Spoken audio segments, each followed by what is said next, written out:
What is up, you guys? It's your boy Taylor Grant. I'm here with Bellator Claims Resolution, and I'm here to talk to you about the denial of the day.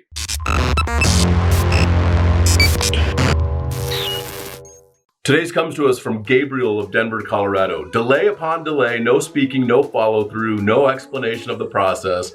Anything verbally said is just all talk. Promises, roses and sunshine. On paper, if there is a response, the talk never existed. Or maybe they were talking to someone else. Our house is collapsing, nothing was done. Their preferred contractors do as the insurance company says, so they won't lose their business. So that's important, right? These preferred contractors, a lot of them are great. A lot of them I know. A lot of them send me business. But this is the deal, is you have to make sure you're being protected along the way in the process, right? I've been with insurance company for over 30 years and we lost everything. Their compliance officer passes the buck to someone who sends them form letters that states that this is their final position. If you don't agree, go through the lawsuit process. Yeah, that's unfortunate. And I think a lot of insureds that I work with feel this way. Is I've been paying my premiums for years, sometimes decades, sometimes 3 decades. And now the insurance company doesn't want to do the right thing. They don't want to do what we've been paying them for.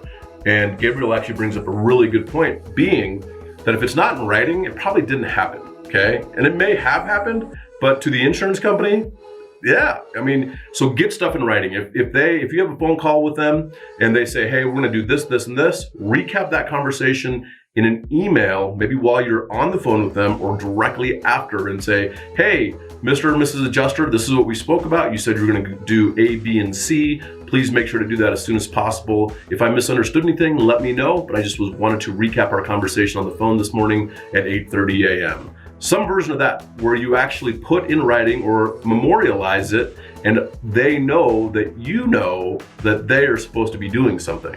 And if they don't, you at least have something in writing that says very specifically what you guys spoke about on the phone. So you really have to protect yourself in these instances. I know a lot of you still believe the insurance company is here to work on your behalf, and sometimes they are. Let's be honest, sometimes they are.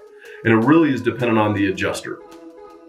However, sometimes they're not. The reason that public adjusters exist is because insurance companies don't do what they've promised you.